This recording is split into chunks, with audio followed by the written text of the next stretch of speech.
இனிமே LPG gas கிடையாதான். அப்போ விறகடுப்பு தானா? March 24 Wednesday central government gas use பண்ணுறவங்களுக்கு ஒரு பெரிய அப்டேட் கொடுத்துருக்காங்க. இனிமேல் உங்கள் வீட்டில் பழைய எல்பிஜி சிலிண்டர் யூஸ் பண்ணக்கூடாது. அதுக்கு பதிலாக 3 மந்த்ஸ்க்குள்ளே பிஎன்ஜியை போட்டிருக்கணும், கம்பல்சரி போட்டிருக்கணும்னு சொல்லியிருக்காங்க. பிஎன்ஜினா பைப்பில் இருந்து நம்ம வீட்டுக்கு டைரெக்டாக கேஸ் கனெக்ட் கொடுக்கறது. It's not optional, it's mandatory. என்னது டைரெக்டாக பைப் லைன் கனெக்ஷனா? நம்ம ஊரில் கேஸ் லைன் இல்லையே, எப்படி கனெக்ஷன் கொடுக்கறது அப்படின்னு கேட்டால் கவர்மெண்ட் அதுக்கும் ஒரு வழி சொல்கிறாங்க. இந்த 3 மந்த்ஸ் டெட்லைன் யாருக்கெல்லாம் அப்ளிகபிள் ஆகுது? பைப்லைன் கனெக்ஷன் இல்லாத ஏரியாவுக்கு என்ன வழி? சடனாக கவர்மெண்ட் இந்த டிசிஷன் பாஸ் பண்ண வேண்டிய அவசியம் என்ன வந்துச்சு? இதெல்லாம் தெரிஞ்சுக்கிறதுக்கு முன்னாடி பிஎன்ஜினா என்ன, எல்பிஜி கேஸ் பதில் இதை ஏன் அப்ளிகேபிள் பண்ணணும், இதனால காஸ்ட் கட் ஆகுமா, இது எல்லாம் தெரிஞ்சுக்கிறதுக்கு முன்னாடி welcome to our channel. This is Diya. 3 months mandatory யாருக்கெல்லாம் கம்பல்சரியாக இருக்கும்னா, உங்கள் வீட்டு பக்கத்துலேயே பைப் லைன் இருந்து ஆல்ரெடி எக்ஸிஸ்டிங்கில் இருந்து உங்கள் வீட்டு பில்டிங் ஆர் அப்பார்ட்மெண்ட்டுக்கு கனெக்ஷனில் இருந்தும் நீங்கள் கனெக்ஷன் எடுத்துக்காமல் இருந்தீங்கன்னா உங்களுக்கு கேஸ் ஏஜென்சியில் நோட்டீஸ் கொடுத்துருவாங்க. நோட்டீஸ் கொடுத்ததுக்கப்புறம் 3 மந்த்ஸ்க்குள்ளே நீங்கள் பிஎன்ஜி கேஸ் கனெக்ஷன் எடுக்கணும். அப்படி நீங்கள் எடுக்கலைன்னா உங்களுக்கு எல்பிஜி கேஸ் கனெக்ஷனையும் கட் பண்ணிடுவாங்க. அதுக்கப்புறம் கேஸே இல்லாமல் தான் இருக்கணும். அது மட்டும் இல்லாமல் இன்கேஸ் பிஎன்ஜி கேஸ் கனெக்ஷன் நீங்கள் வச்சுருந்து பேக்கப்புக்காக எல்பிஜி கேஸ் சிலிண்டர் வச்சுருந்தீங்கனாலும் அது 3 மந்த்ஸ்க்குள்ளே நீங்கள் ஏஜென்சிக்கு ரிட்டர்ன் பண்ணணும். அப்படி நீங்கள் வச்சுருந்தாலும் அது ஒரு இல்லீகல் அப்படின்னு சொல்கிறாங்க. அதுக்கு மறுபடியும் நீங்கள் சிலிண்டர்லாம் மறுபடியும் கொடுத்து வாங்க முடியாது.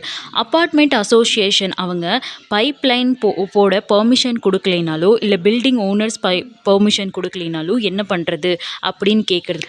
கவர்மெண்ட் ஒரு ஸ்ட்ரிக்டான ரூல்ஸ் வச்சுருக்காங்க. பில்டிங் ஓனர்ஸாகவே இருந்தாலும் அசோசியேஷனாகவே இருந்தாலும் நீங்கள் பிஎன்ஜி சப்ளையை பெர்மிஷன் கொடுத்து தான் ஆகணும். இல்லைன்னா எல்பிஜி சப்ளையவே கட் பண்ணிடுவோம் அப்படிங்கிறத ரொம்ப ஸ்ட்ரிக்டாக சொல்லியிருக்காங்க.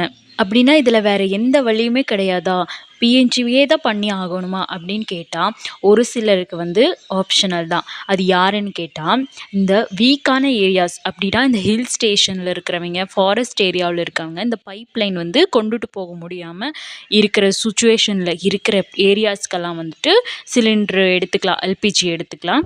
ஸோ அதுக்கப்புறம் ஒரு பில்டிங் பைப் லைன் இருந்தாலுமே அந்த பைப் லைன் இருந்தாலுமே அந்த ஏரியாவில் அந்த பில்டிங் சப்போர்ட் பண்ணல, ரொம்ப வீக்காக இருக்குது. இந்த பைப்லைன் போனால் அந்த பில்டிங்குக்கே அஃபெக்ட் ஆகுது. அப்படிங்கிறப்போ அது அந்த பைப்லைன் போடுறவங்க செக் பண்ணிவிட்டு என்ஓசி கொடுத்தாங்கன்னா இல்லை சர்டிஃபிகேட் கொடுத்தாங்கன்னா இவங்க போட தேவையில்லை, இவங்களும் சிலிண்டரை யூஸ் பண்ணிக்கலாம். எல்பிஜி வேண்டாம், பிஎன்ஜி தான் யூஸ் பண்ணணும்னு கவர்மெண்ட் சொல்கிறதுக்கான ரீசன் என்ன? LPG usage data program marketing research படி 31.3 மில்லியன் டன்ஸ் இன் 2024-25 யூசேஜ் ஆகிருக்கு. அப்படின்னா மாதத்துக்கு 27 லேக் டன்ஸ் எல்பிஜி யூசேஜ் இந்தியாவில் பண்ணுறாங்க. ஆனால் இந்தியாவில் எடுக்கிறதோ 13 மில்லியன் டன்ஸ் மட்டும்தான். 60% அவுட் சைட்லேருந்து தான் இம்போர்ட் பண்ணிகிட்ருக்காங்க.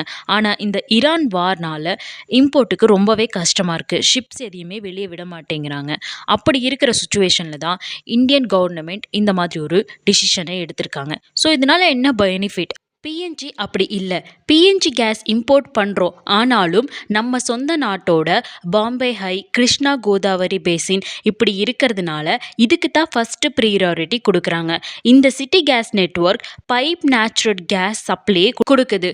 இந்த பிஎன்ஜி கேஸ் ரூட் வேறு மாதிரி இருக்கிறதுனால வார் ப்ராப்ளம்ஸ், வார் டென்ஷன் எதுவுமே இதுக்கு அஃபெக்ட் பண்ணாது.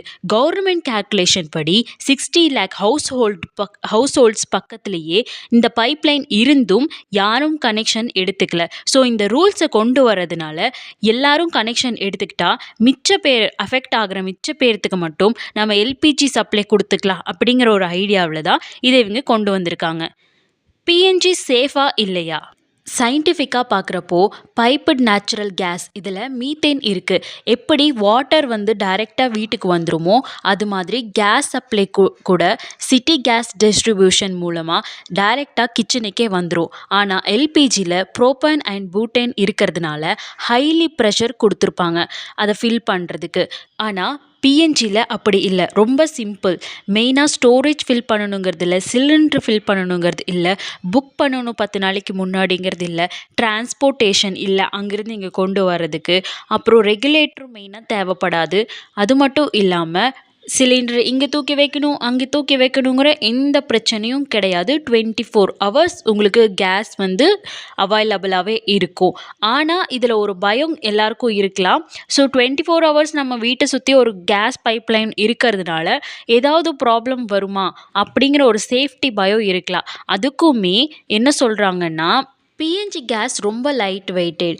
எல்பிஜியில் 5 to 7 bar ப்ரெஷர் இருக்குமா. நம்ம காரோட டயரில் இருக்கிற ப்ரெஷரை விட 2-3 டைம்ஸ் மோர் ப்ரெஷரில் இருக்குமா. ஆனால் பிஎன்ஜியில் 21 மில்லி பார் அவ்வளோதான் இருக்குமா. நம்ம வாயிலிருந்து வெளியே வர காற்றை விடவும் இதோட ப்ரெஷர் கம்மியாக இருக்கும்னு சொல்கிறாங்க. பில் பேமெண்ட் எல்லாம் எப்படி இருக்குன்னு பார்த்தா, எல்பிஜியில் ஸ்டார்டிங்லேயே அமௌண்ட்டை ரெடி பண்ணி வச்சுக்கிட்டு 10 days முன்னாடியே புக் பண்ணி வச்சுட்டு அவங்க எப்போ டெலிவரி பண்ணுவாங்கன்னு வெயிட் பண்ணிகிட்ருப்போம். ஆனால் இது அப்படி கிடையாது. நம்ம எவ்வளோ யூஸ் பண்ணுறோமோ கரண்ட் பில் மாதிரி தான். யூஸ் பண்ணினதுக்கு அப்புறம் 1 மந்த்துக்கு எவ்வளோ பே பண்ணணுமோ அதை நாம் பே பண்ண போதும். கிச்சன்லேயே ஸ்மார்ட் மீட்டர் சிஸ்டம்னு இருக்கும். அது கிச்சனில் வச்சுருவாங்க. எவ்வளோ கேஸ் யூஸ் பண்ணுறோமோ அவ்வளோக்கு மட்டும் பில் பண்ணால் போதும்.